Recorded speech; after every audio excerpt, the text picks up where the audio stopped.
जय हिंद प्यारे साथियों, स्वागत है आपका जीएस वॉरियर में। दोस्तों, आज हम चर्चा करेंगे जीव विज्ञान में। वह हमारा विषय रहेगा, यानी कि टॉपिक रहेगा, जो भी संसाधन है उन संसाधनों का किस तरह से उपयोग किया जाए, कैसे प्रबंधन किया जाए। यानी कि जो संसाधन हमारे चारों ओर इर्द गिर्द जो संसाधन सीमित मात्रा में है और इतनी बढ़ती विशाल मात्रा की जनसंख्या को किस तरह से उपयोग किया जाए ताकि सभी नागरिकों को यह सुविधा उपलब्ध भी हो सके। तो दोस्तों, आइए जरा उसी टॉपिक को हम लोग आगे बढ़ाते हुए चर्चा करते हैं, प्राकृतिक संसाधनों का प्रबंधन यानी मैनेजमेंट। आइए देखते हैं। सबसे पहले देखेंगे दोस्तों संसाधन, प्राकृतिक तो बाद में देखेंगे। सबसे पहले देखिए संसाधन। दोस्तों, संसाधन क्या होते हैं?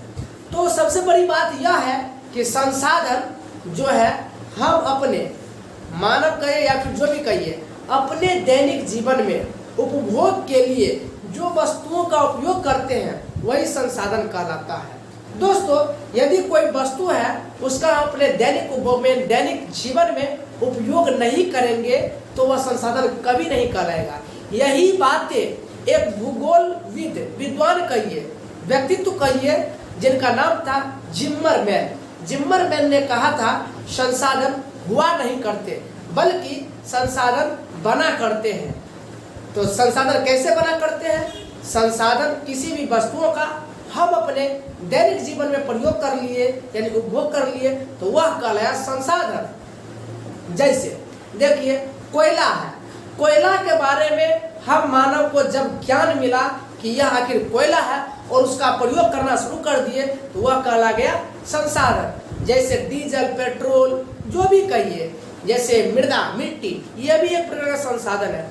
अब दोस्तों, मृदा, मिट्टी के बारे में इतना जानकारी प्राप्त हुआ, मानव को इतना जानकारी प्राप्त हुआ कि ये मृदा संसाधन से बहुत सारे निर्माण हम लोग कर चुके हैं। जैसे सीमेंट बन रहा है, ईंट बन रहा है, इसके बाद मूर्तियां बन रही हैं, मिट्टी से बहुत सारे चीज बन रहे हैं।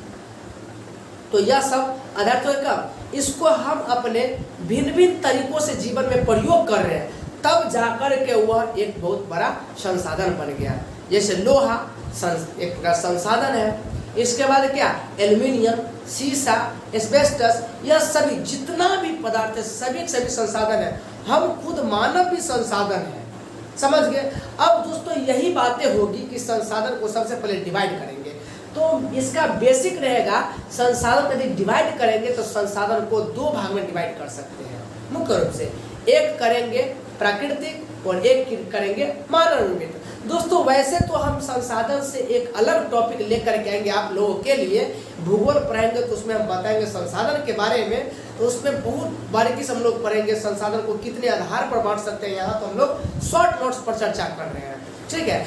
आप भूगोल में भी संसाधन के बारे में पढ़ सकते हैं, जान सकते हैं भूगोल ये मतलब संसाधन विषय से संबंधित जानकारी। और आप जो है पर्यावरण एक विषय होता है, पर्यावरण के तहत भी आप समझ सकते संसाधन को, और यहाँ तो हम समझ ही रहे हैं। आइए देखते हैं। तो हम अभी क्या बोले थे प्राकृतिक संसाधन में, कि सीधे संसाधन में क्या बोले थे कि जिम्मरमैन नामक एक प्रसिद्ध व्यक्तित्व थे, उन्होंने कहा था कि संसाधन हुआ नहीं करते बल्कि संसाधन बना करते हैं, ठीक है। और इसी बात को मतलब ऐसे ही इस संसाधन से संबंधित कुछ शब्द बोले थे महात्मा गांधी ने। महात्मा गांधी ने क्या बोला था? महात्मा गांधी ने बोला था कि मतलब कि मानव की संतुष्टि के लिए, यानी मानव की संतुष्टि के लिए, यानी कि पेट भरने के लिए तो बहुत कुछ है, बहुत संसाधन मतलब समझिए कि पर्याप्त मात्रा में पेट भरने के लिए, लेकिन मानव की जो है पेटी भरने के लिए कुछ नहीं है, संसाधन है ही नहीं। वहाँ समझिए संसाधन खत्म हो जाता है। पेट भरने के लिए संसाधन तो पर्याप्त है, लेकिन मानव की संतुष्टि के लिए पेटी भरने के लिए कुछ भी संसाधन नहीं है। संसाधन वहां जाकर ड्रॉप हो जाता है, इंड हो जाता है। यह था आपका संसाधन। अब आइए देखते हैं संसाधन क्या है और उसका प्रबंधन कैसे करेंगे या फिर उसका उपयोग कैसे करेंगे। तो देखिए, सबसे पहले यह प्राकृतिक संसाधन जो है कैसे मिला। तो प्रकृति के द्वारा प्रदत्त जो भी संसाधन होगा, प्रकृति के द्वारा प्रदत्त मतलब क्या? प्रकृति के द्वारा प्रदान की गई जो भी उपयोगी चीजें होगी, उपयोगी वस्तुएं होंगी वे कहलाएंगे प्राकृतिक संसाधन। अब प्राकृतिक संसाधन, हम भी एक प्राकृतिक संसाधन है, दूध है प्राकृतिक संसाधन हो गया एक प्रकार से, बहुत सारी चीज, लकड़ी है प्राकृतिक संसाधन है, मृदा है प्राकृतिक संसाधन है, जल है प्राकृतिक संसाधन है, सौर ऊर्जा प्राकृतिक संसाधन है, पवन ऊर्जा प्राकृतिक संसाधन है, यह प्राकृतिक संसाधन है। तो आप समझ गए प्राकृतिक संसाधन। अब दोस्तों इस प्राकृतिक संसाधन का हम लोग मतलब क्या प्रबंधन कैसे करेंगे? तो प्राकृतिक संसाधन का प्रबंधन जो करेंगे हम अपने विवेकपूर्ण, मतलब कि कोई भी वस्तु है, कोई भी संसाधन है, उसका उपयोग करेंगे तो विवेकपूर्ण तरीकों से उपयोग करेंगे। बिना विवेकपूर्ण तर्क से उपयोग किए संसाधन का प्रबंधन नहीं होगा। जैसे देखिए आजकल क्या देख रहे हैं कि जहाँ मतलब जल ज्यादा है, पानी ज्यादा है, वहाँ लोग खूब क्षति कर रहे हैं, पानी को बहा रहे हैं, नष्ट कर रहे हैं। लेकिन अगर आप विवेकपूर्ण तरीका अपनाते हैं तो वहाँ क्या करेंगे, जहाँ देखेंगे कि टंकी खुला हुआ है वहाँ उसे बंद कर देंगे। क्यों? क्योंकि हमें आगे भविष्य के लिए भी सोचना पड़ेगा।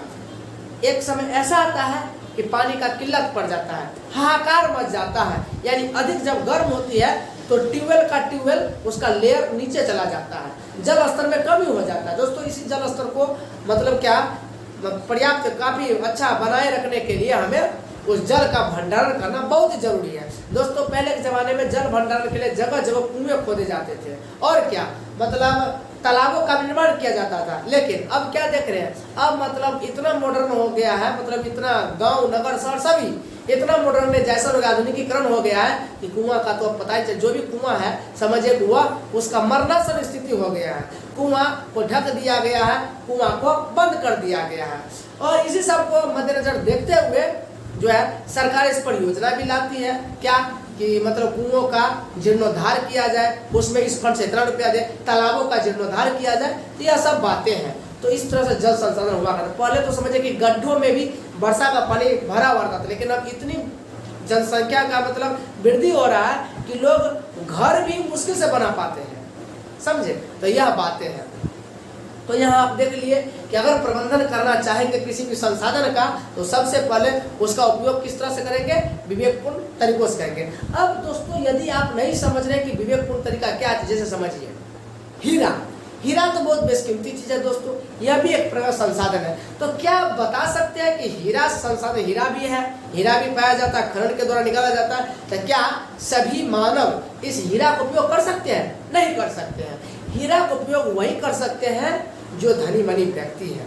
यानी कहने का तात्पर्य हुआ जब मतलब क्या कि विशाल जनसंख्या है उसे देखते हुए हीरा का क्या मतलब उतना कोस्ट उसका रखा गया है ताकि उसका मात्रा भी एक प्रकार से कम होगा, ताकि उसका उपयोग कुछ ही गिने चुने लोग कर सके। मतलब क्या ये लॉजिक सी बात है दोस्तों कि अगर संसाधन ज्यादा है जनसंख्या कम है, कोई भी संसाधन ज्यादा है जनसंख्या कम है, तब तो मस्ती ही मस्ती है। समझिए कि उसका वैल्यू कम होगा, संसाधन का वैल्यू कम होगा। अगर संसाधन बहुत कम है और व्यक्ति उपयोग करने वाला ज्यादा है तो स्वाभाविक से बात क्या होगा, इसके दाम में वृद्धि होगा या दाम में हाई रहेगा।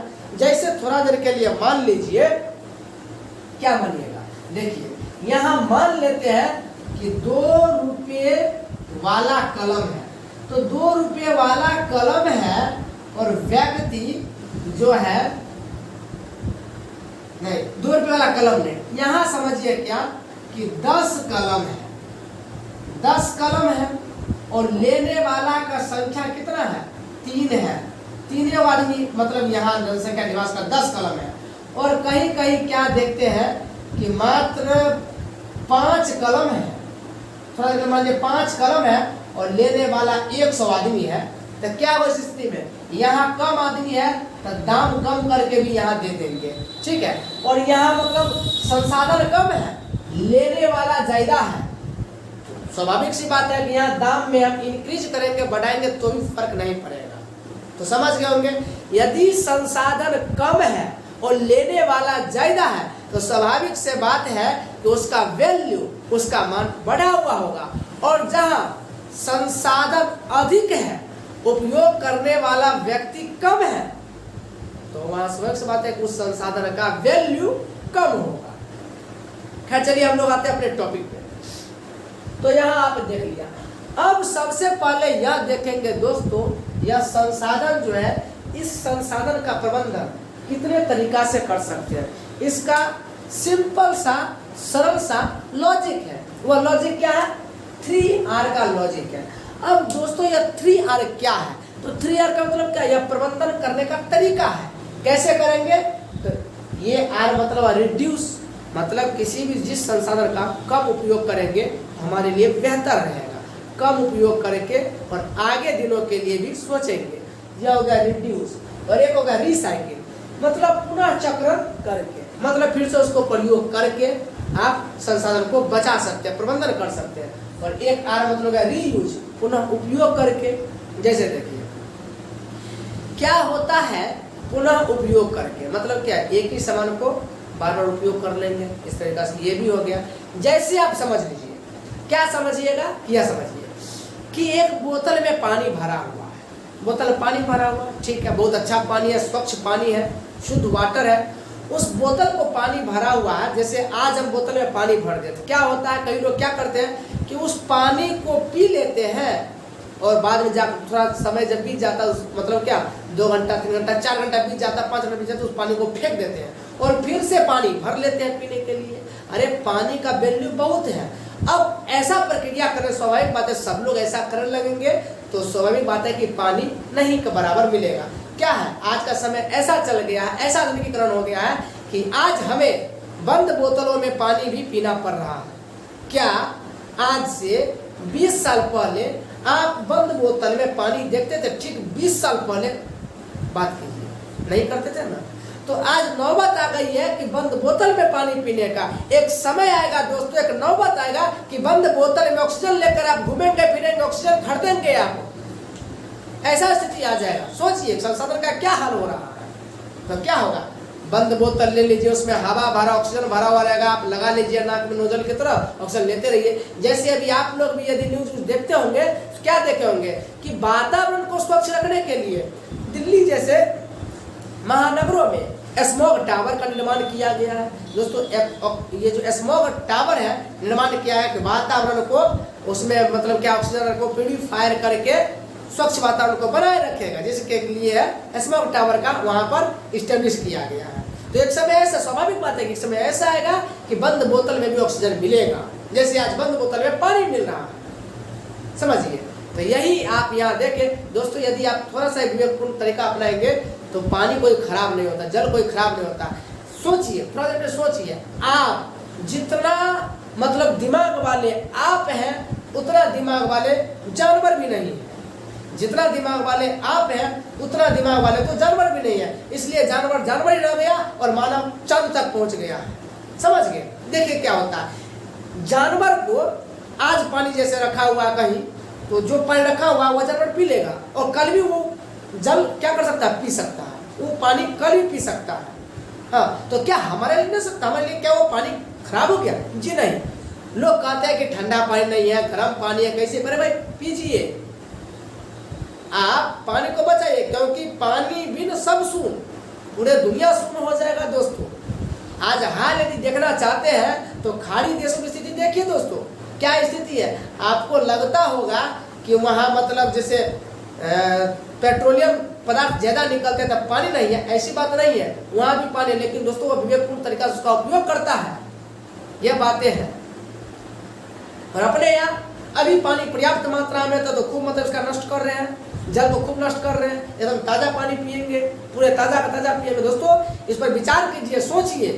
कोई यदि आप नहीं सोचते थोड़ा देर के लिए यह भी बात अपने मन में रखिए कि आप 10 घंटा पहले आप पानी बोतल में बंद करके रख लिए हैं और 10 घंटा हो गया तो मतलब थोड़ा ही पानी बचा, उस पानी को फेंक देते हैं, फिर दूसरा पानी पीते हैं। क्या आप गंगा जल में से करते हैं? यदि गंगा जल को लेकर के आप ड्राम में या फिर किसी बोतलों में भर लेते हैं तो वह 10 घंटा क्या 5 महीने के बाद उसको पीते हैं, कहते हैं बहुत बड़ा प्रसाद है, चन्ना अमृत है। 5 महीना 10 महीना बाद साल 2 साल भर बाद पीते हैं।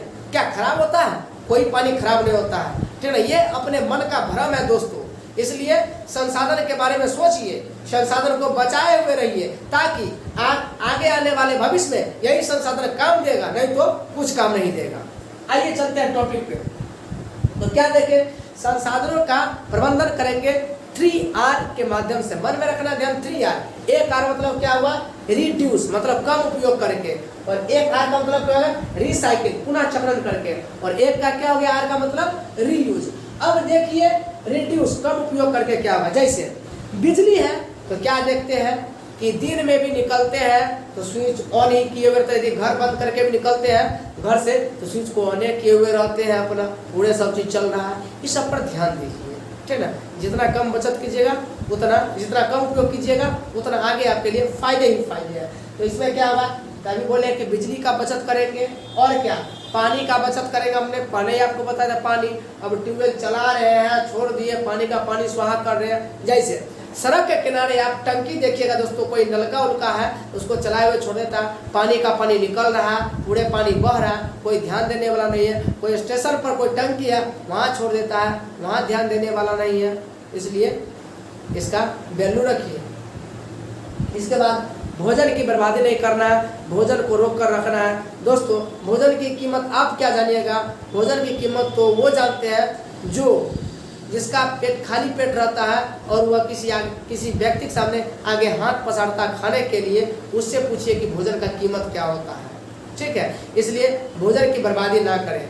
दोस्तों हमने भी सुना है कि बड़े शहरों में मतलब जो भी बर्तन उर्तन है, जो भी भोजन है बर्बाद हो जाता है, उसे दोस्तों बचा करके किसी मतलब गरीबों में दिया जाता है। इस तरह से भी बहुत सारे अपना अपना चीज़ चलाते हैं। इसलिए छोड़िए, खैर झूठे या फिर जो वो सब तो छोड़ दीजिए, मतलब इतना समझ लीजिए कि भोजन की बर्बादी नहीं करना है, भोजन को भी बचा कर रखना है। दोस्तों जितना आप भोजन बर्बाद कर रहे हैं, काश उतना यदि गरीब को मिल जाता तो उस गरीब का भरण पोषण हो जाता। दोस्तों एक बात हम कहना चाहेंगे, लेकिन खैर वह बुरा लगे या अच्छा लगे, हम यही कहना चाहेंगे। दोस्तों आज हमारे हिंदू धर्मावलंबी में क्या हो गया है कि एक गरीब को, एक बच्चे को, जो अनाथ बच्चे हैं उसके पीने के लिए दूध नहीं है। क्या बोल रहे हैं, एक गरीबों को, एक अनाथ बच्चों को पीने के लिए दूध नहीं है। और वही हाल देख लीजिए शिवालयों में, यानी जहाँ शिवालय शिव जी का शिवलिंग जो बना हुआ है दोस्तों, वहाँ पर क्या करते हैं हम सभी ज्ञानी आदमी, दूध का ढार देते हैं दोस्तों, दूध एकदम ढार देते हैं, दूध का उस पर चढ़ाते हैं, और वह दूध कहाँ चला जाता है, दूध समझिए कि एक तरह से बर्बाद हो या फिर जो कुछ हो, उस पर ध्यान नहीं देते हैं। ध्यान तो पूरे एकदम अपने धर्म पर लगाए हुए हैं। क्या यही धर्म है दोस्तों? आपको पता होना चाहिए ये आपका धर्म नहीं है। आपका धर्म है क्या, एक मानव की रक्षा करना। जब आप खुद मानव की सेवा नहीं कर रहे, समझो वो आपके लिए कोई धर्म नहीं हुआ। कितना भी आप अगरबत्ती जला लीजिए या फिर धूप दिखाइए, वो आपके लिए धर्म नहीं होगा। हम कटाक्ष नहीं कर रहे, ना ही कोई व्यंग कर रहे हैं। यह एक जो संसाधन है उसके बारे में बोल रहे हैं, वह संसाधन किसी के काम आ सकता है। इसलिए आप मानव सेवा यानी मानव की रक्षा में काफी ध्यान दीजिए। एक मानव अगले मानव का संसाधन बनता है दोस्तों इसी माध्यम से। तो खैर चलिए पुनः हम लोग आगे आते हैं। तो याद रखिए कि कोई भी भोजन हो, जल हो, जो भी चीज हो, उसका बचत करके चलना है, कम उपयोग करके चलना है, बर्बादी पर भी ध्यान देना है। मतलब क्या बर्बादी हो रहा है उसे रोकेंगे। चलिए आगे देखेंगे रिसाइकिल, पुनः मतलब क्या चक्र। जैसे अगर उपयोग कर लिए उसके बाद जो हम लोग फिर से उपयोग करेंगे वही हुआ पुनः उपयोग। जैसे प्लास्टिक, एक प्लास्टिक को क्या करते हैं, प्लास्टिक क्या करते हैं दोस्तों कि फेंक देते हैं। प्लास्टिक को कोई काम, हालांकि फेंकना नहीं चाहिए, तो प्लास्टिक का पुनः उपयोग हम लोग कर सकते हैं। कोई कागज है, कागज को पुनः उपयोग भी कर सकते हैं। शीशा का पुनः उपयोग होता है। जैसे अब देखते हैं कोई प्लास्टिक हो, कोई कागज हो, कोई भी चीज है, तो वह क्या करता है, लोग बेच देते हैं। खरीदता है, कबाड़ वाला खरीदता है और उसका रिसाइकल चला जाता है अपना फैक्ट्री में, रिसाइकल होकर के फिर से नया पदार्थ बन जाता है। यह हुआ रिसाइकल करना। अब देखिए रीयूज मतलब पुनः उपयोग करना। क्या होगा, किसी वस्तु का बार बार उपयोग करके हम लोग प्रबंधन मतलब बचा सकते हैं, प्रबंधन कर सकते। जैसे कोई धातु का डब्बा है, किसी धातु का डब्बा है, उसका बार बार उपयोग हम लोग कर लेंगे। भले कागज का ना डब्बा है तो गड़बड़ हो गया, लेकिन धातु का कोई डब्बा है, बार बार उपयोग करेंगे। क्यों ना, जहाँ तक हो सके अधिक से अधिक कागज के डब्बा का ही प्रयोग कर लीजिए, बहुत बेहतर रहेगा। चलिए यहाँ तक तो हो गया। तो यहाँ हमने देखा प्राकृतिक संसाधन का प्रबंधन करने का तौर तरीका देखिए। अब देखिए दोस्तों प्राकृतिक संसाधन के प्रबंधन की आवश्यकता के बारे में। आखिर आवश्यकता क्यों है, आवश्यक क्यों है प्राकृतिक संसाधन का प्रबंधन का। दोस्तों उसकी आवश्यकता के लिए देखिए सबसे पहला नंबर तो संसाधन सीमित मात्रा में है, काफी सीमित है, इसलिए आवश्यक है प्रबंधन करने का। ऊर्जा का बचत करना चाहिए, ऊर्जा को बचा करना चाहिए। ठीक है, जो भी ऊर्जा हो, बिजली ऊर्जा हो या फिर जो भी हो, तो ऊर्जा की बचत करके कर सकते हैं प्रबंधन। फिर क्या, दीर्घकालिक दृष्टिकोण, मन में एक रखना है कि लंबे समय के लिए दृष्टिकोण होना चाहिए, लंबे समय, दीर्घकाल मतलब लंबे समय के लिए कि यदि आज बचाते हैं तो कल आपके भविष्य को फायदा होगा। दोस्तों क्या आपको पता है, यदि आज आप एक पेड़ लगाते हैं तो याद रखिए दोस्तों, आज आप पेड़ लगा रहे हैं तो आपके मृत्यु तक जरूर नहीं है कि वो पेड़ नष्ट हो जाएगा। वो पेड़ आज आप लगाए हैं तो उस पेड़ का उपयोग कल आप ही के कोई पुरुष दादा, आप ही के कोई पुरुष लोग करेंगे, मतलब आप ही के वंशज के लोग करेंगे, आप ही भविष्य करेंगे, उस पेड़ का उपभोग करेंगे। समझ गए? तो आज आप परोपकारी काम कर रहे हैं, आज आप पेड़ लगा रहे हैं तो उसका फल कोई और खाएगा, इतना बात ध्यान रखिए। इसलिए यह भी बातें ध्यान रखने योग्य एक दृष्टिकोण बनाए हुए रखना है, क्या कि दीर्घकालिक मतलब लंबे समय के लिए भी मतलब बचत करना चाहिए। पर्यावरण की सुरक्षा, और हर हमेशा पर्यावरण की सुरक्षा कीजिए। ये नहीं कि पर्यावरण को नष्ट कर दीजिए, ये नहीं कि जहाँ हरे भरे पेड़ पौधे उसको काट दीजिए, ऐसा नहीं होना चाहिए दोस्तों। पर्यावरण को आज आप बचा कर रखते हैं तो समझिए कि आप बचे हुए हैं, यदि बचा कर रखिएगा तो नहीं बचे। पता होगा इंसान के आने से पहले धरती पर पर्यावरण काफी मात्रा में फल फूल रहे थे, उस समय इतना मतलब जनसंख्या भी नहीं था, आपको पता होगा। चलिए या तो देख लिए प्राकृतिक संसाधन के प्रबंधन की आवश्यकता। आइए जरा और देखते, सबसे पहले देख लेते हैं वन और वन्य जीव, ये भी संसाधन ही है, प्राकृतिक संसाधन है। वन और वन्य जीव, जहाँ दोस्तों वन है वहाँ तो समझिए कि जीवों का हैबिटेट तो रहेगा ही, मतलब क्या आवास रहेगा ही रहेगा। तो देखिए वन्य जीव, वन जैव विविधता का विशिष्ट स्थल होता है। वन जो है जैव विविधता का यानी बायोडाइवर्सिटी का क्या होगा, विशिष्ट स्थल होगा, यानी हॉट स्पॉट होगा। और क्या, तो जैव विविधता किसी क्षेत्र में पाए जाने वाले विभिन्न प्रकार के जीव जंतु। ये जो वन और वन्य जीव में क्या देखेंगे, जो जैव विविधता होगा वह किसी क्षेत्र में पाए जाने वाले विभिन्न प्रकार के जीव जंतु होंगे। ठीक है, अब देखिए दोस्तों इसी वन से संबंधित एक जन आंदोलन चलाया गया था। आप पढ़े भी होंगे, जाने भी होंगे। वह जन आंदोलन जो चलाया गया था, कहाँ चलाया गया था, तो ठीक उत्तराखंड में। उत्तराखंड के कुमाऊं क्षेत्र के तहत गढ़वाल एक जगह आता है, गढ़वाल का एक गांव है, उस गांव का नाम है रैनी। वहाँ सुंदरलाल बहुगुणा एक बहुत बड़ा पर्यावरण व्यक्ति थे। तो सुंदरलाल बहुगुणा के नेतृत्व में क्या चलाया गया था, चिपकू आंदोलन। और आपको पता होगा कि सुंदरलाल बहुगुणा इसी वर्ष मरे हैं, सुंदरलाल बहुगुणा। तो सुंदरलाल बहुगुणा चिपकू आंदोलन चलाए थे 1970 में। क्या हुआ था आपको पता होगा कि बड़े बड़े कंपनियों के हाथों बेच दिया गया वनों को, उससे अपना आगे कारोबार संभालता और पेड़ को काटने आ गया। और इनके नेतृत्व में जो जन आंदोलन चलाया गया था चिपकू आंदोलन, तो महिलाएं खास करके बढ़ चढ़ कर हिस्सा ली। मतलब क्या, जो भी व्यक्ति थे चाहे महिला हो पुरुष हो, पेड़ से चिपक जाते थे और उनका कहना था कि पेड़ के काटने से पहले हमें काटो तब पेड़ काटो। तो इस चीज़ को न पकड़ लिए ये लोग कि इसका आंदोलन बहुत ही सफल साबित हुआ और पर्यावरण को बचाने में अपना अहम रोल निभाया इन लोगों ने। यह था आपका चिपकू आंदोलन पर्यावरण को बचाने में। और हम लोग क्या है यहाँ कि पर्यावरण को नष्ट हो रहा है तो नष्ट होने दे रहे हैं, क्या जरूरी है, लेकिन ऐसा नहीं होना चाहिए। जहाँ पर देख रहे हैं हरा भरा जो भी पर्यावरण का जो भी चीज़ें हैं, चाहे जानवर ही क्यों ना हो, उसको भी आप बचा कर रखिए। क्योंकि यह जो एक जीवों का जो तंत्र है दोस्तों, जाल सा बिछा हुआ, उसमें हर एक चीज किसी न किसी, हर एक कोई जीव किसी न किसी पर आधारित है। जैसे हम मानव है तो हम भी किसी प्राणी पर आधारित है, पेड़ पौधा वह भी किसी पर आधारित है, सभी किसी न किसी पर आधारित रहते हैं। तो यह हो गया।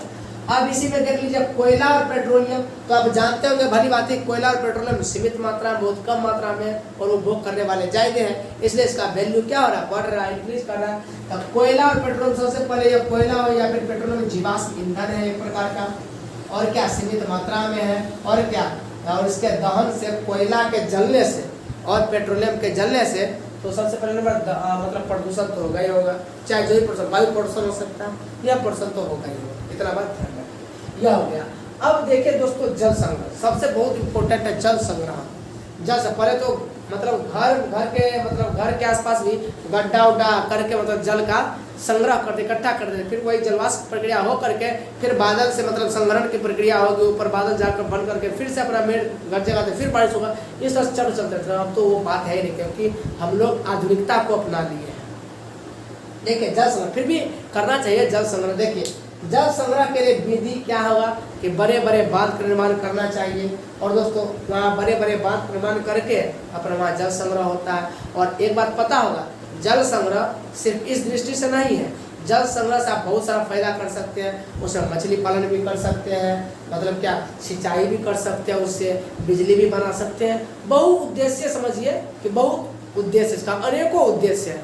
इसलिए हमारे भारत में कहा गया है, पंडित जवाहरलाल नेहरू ने कहा था कि यह जो बहुउद्देशीय परियोजना जो होगी वह भारत का मंदिर कहलाता है। जो भी बहुत से परियोजना है, बहुत सारे परियोजना है और बहुत सारे डैम भी बने हैं, जैसे आप पढ़े होंगे, जाने होंगे, टिहरी बांध, ये सब पढ़े होंगे, हीराकुड बांध, भाखड़ा नंगल बांध, ये सब पढ़े हैं। तो यह हो गया, बड़े बड़े बांध में जल संग्रह करके झील का निर्माण करेंगे तो उससे भी क्या होगा, जल संग्रह हो जाएगा।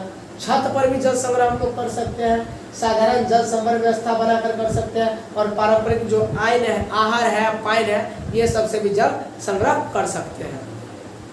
अब देखिए दोस्तों क्या आपको पता है यह आहार पाइन जो क्या है, यह मतलब समझिए कि जानवरों के द्वारा राजस्थान में ये सब व्यवस्था है पाइन का, मतलब इस तरह से मतलब गड्ढा में पानी रहता है और बैल मतलब चारों बगल चलता है, बैल एक तरह से ज्वाइंट रहता है इसका किसी मतलब यंत्र द्वारा, या फिर लकड़ी का कोई चीज बना होता है, या गाय जो है बैल होता है चारों बगल चलता है, और इसमें सिस्टम रहता है, मतलब लगा हुआ रहता है, कोई प्लास्टिक का बर्तन लगा हुआ रहता है, या चारों बगल नच के पानी आता है जिस माध्यम से निकलता है खेतों खलिहानों में जाता है, वहाँ आहार पानी का व्यवस्था राजस्थान में देखने को मिल जाता है। तो यह बातें हो गई। अब दोस्तों देख लीजिए इसका परिणाम क्या होगा, तो जल संग्रह करने से क्या परिणाम होगा। सबसे पहले जल जितना मात्रा में संग्रह करेंगे, सबसे बड़ी बात होगी कि उसका जो जल स्तर है उसमें बढ़ोतरी होगा। अब दोस्तों यह भूजल स्तर क्या है, तो भूजल पहले भूजल है क्या, भूजल किसे कहेंगे, इसके बारे में हम लोग अभी समझाते हैं। सबसे पहले देख लीजिए यहाँ, और उसके बाद देख लीजिए कि नदी का पुनर्जीवित होना, नदी को जीवित रखे रहिए, ठीक है ना। नदी अभी काफी मात्रा में प्रदूषित भी हो रहे हैं, इसलिए इसे भी बचा करना बहुत जरूरी है। अब देखिए भूजल स्तर में वृद्धि, भूजल स्तर क्या होगा, जैसे कुआं है, कुआं है बस यहाँ पर इसका भूजल स्रोत है, ठीक है, भूमिगत स्रोत है, कुआं है, तालाब है, नदी है, यह सब हुआ। तो दोस्तों इस प्रकार से हमने अभी प्राकृतिक संसाधनों के प्रबंधन के बारे में जाना और कैसे उपयोग किया जा रहा है, और इसके बारे में ज़्यादा भी जानकारी हम लोग लेंगे, मतलब धीरे धीरे करके लेंगे, भूगोल में भी हम लोग पढ़ेंगे तो वहाँ भी जानेंगे। दोस्तों इस प्रकार बायोलॉजी का यह चैप्टर आपका समाप्त होता है। एक इसमें शॉर्ट नोट्स के माध्यम से एक और बताएंगे, उसका रहेगा वो टॉपिक रहेगा आपका क्या, वो जनन तो हो ही गया है, यानी पोषण करा दिए हैं, शोषण करा दिए हैं, उसके बाद आपका उत्सर्जन करा दिया, वहन परिवहन करा दिए हैं, जनन करा दिए हैं, और भी चैप्टर होंगे। जैसे एक चैप्टर बच रहा है, वह चैप्टर क्या होगा आपका बता दे रहे हैं, ये वह चैप्टर होगा, हाँ वह चैप्टर होगा आनुवांशिकता और जीवों का विकास।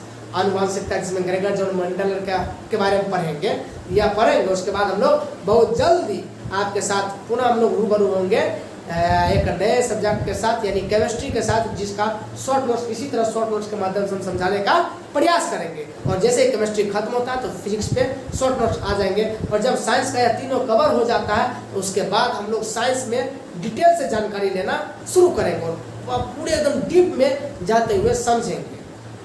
तो दोस्तों आपसे उम्मीद करते हैं कि जिस तरह आप देख रहे हैं हमारे साथ बने हुए हैं, आप उसी तरह बने हुए रहिए, अपडेट रहिए, और आपके लिए इसी तरह का शॉर्ट नोट्स के माध्यम से बहुत सारा चीज़ समझाने का प्रयास करेंगे, लाते रहेंगे।